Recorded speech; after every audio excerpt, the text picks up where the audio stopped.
नमस्कार विद्यार्थी मित्रांनो, पुन्हा एकदा तुमचं हार्दिक स्वागत आहे नवीन अशा व्हिडिओमध्ये. या व्हिडिओमध्ये आपण जीसीसी टीबीसी टायपिंग एक्झाम जी काही डिसेंबर 2024 मध्ये होणार आहे, या परीक्षेसाठी महाराष्ट्र राज्य परीक्षा परिषदेने पुन्हा एकदा काही नवीन गाईडलाईन्स दिलेल्या आहेत. या गाईडलाईन्स वरतीच आज आपण चर्चा करीत आहोत. या गाईडलाईन्स मध्ये पहिली सूचना अशी दिलेली आहे की विद्यार्थ्यांना आता स्वतःचा कीबोर्ड अलाउड नाही. खूप सारे विद्यार्थी याच्या अगोदर अशी तयारी करत होते, प्रॅक्टिस करीत होते की त्यांनी स्वतःच्या कीबोर्डवरतीच इन्स्टिट्यूटमध्ये त्यांच्या टायपिंगच्या इन्स्टिट्यूटला त्यांनी सराव करताना स्वतःच्या कीबोर्डवरती केला होता. जे घरी सराव करताना त्याच कीबोर्डवरती केला, इन्स्टिट्यूटलाही त्याच कीबोर्डवरती केला. आता आमचं सर स्पीड बसतंय, तर आम्हाला परीक्षेला तोच कीबोर्ड घेऊन जायचा आहे. तर सध्या परीक्षा परिषदेने याला बंधन केलेलं आहे. जर तुम्हाला कीबोर्ड घेऊनच जायचा असेल तर तुम्हाला तो कीबोर्ड परीक्षेच्या आधी तिथं जमा करावा लागेल, जो की तारखेच्या अगोदर असेल. साधारण 9 तारखेला परीक्षा सुरू होणार होती आणि 7 तारखेला याची डेमो एक्झाम होती. तर तुम्हाला 7 तारखेला तो कीबोर्ड जमा करायचा होता आणि परीक्षा ही साधारण 31 डिसेंबर पर्यंत चालणार आहेत. तर 31 डिसेंबर पर्यंत तुम्हाला तो कीबोर्ड तिथंच जमा ठेवायचा होता. हे कोणत्याही संस्थेला शक्य नाही, हा मुद्दा आहे. त्यांनी सांगितलं की परीक्षा परिषदेने असं सांगितलेलं आहे की त्या कीबोर्ड संस्थेने जमा करायचे. कोणतीही संस्था म्हणजे कोण? टायपिंग इन्स्टिट्यूट आपले कीबोर्ड एका महिन्यासाठी कुठेही जमा करू शकत नाही. का करू शकत नाही? जर समजा दिलेस तर बाकीच्या विद्यार्थ्यांनी सराव कुठं करायचा, असे प्रश्न आहेत.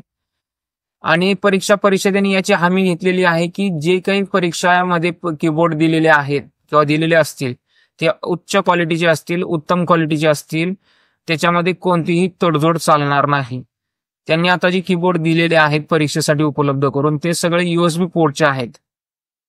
जे काही जुने कीबोर्ड होते PS2 ते कॅन्सल केलेले आहेत. ते कुठेही त्याला बाहेर काढून दिलेलं आहे पूर्णपणे. आणि आता परीक्षेसाठी USB कीबोर्ड आहे जे की आपल्याला चांगल्या क्वालिटीचे मिळतील, स्मूथ मिळतील.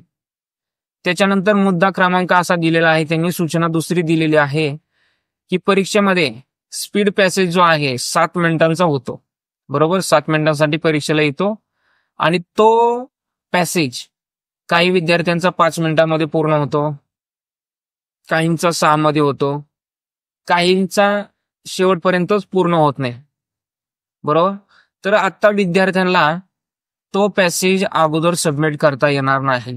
जसे की काही विद्यार्थी 5 मिनिटात आमचा पॅसेज पूर्ण झाला तर आम्ही सबमिट करतो, आता तर तसं चालणार नाही.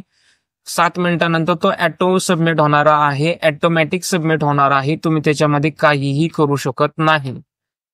त्याच्यानंतर काही सूचना अशा आहेत की कोणताही प्रश्न म्हणजे ऑब्जेक्टिव्ह असतील, तुमचे ईमेल, स्टेटमेंट किंवा लेटर सुरुवातीचे 5 मिनिटं सबमिट करता येणार नाहीत. आता ईमेलचा जो प्रश्न आहे तो मुळातच 5 मिनिटांचा आहे, त्याच्यामुळे तो सबमिट करायचा प्रश्नच येणार नाही, तो ऑटोमॅटिक सबमिट होणार आहे.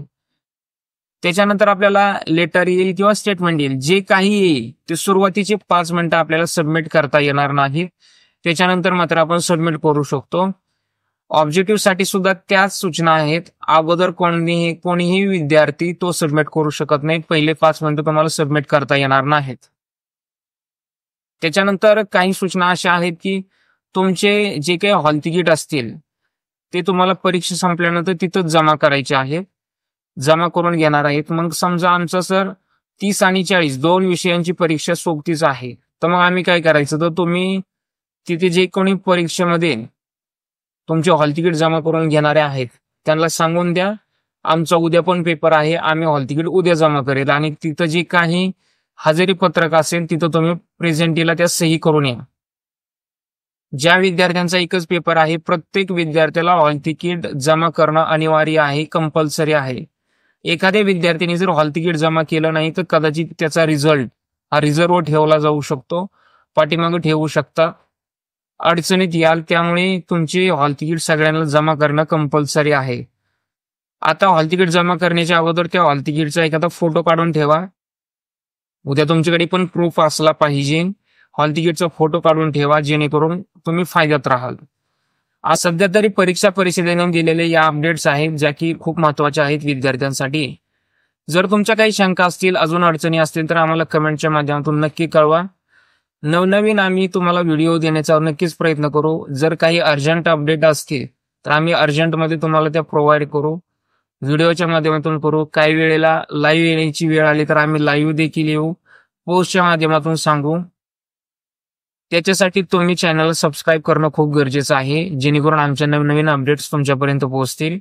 नक्कीच हा व्हिडिओ तुमच्या फायद्याचा असेल तर आम्हाला लाईक, कमेंट आणि शेअरद्वारे हे समजेल. धन्यवाद.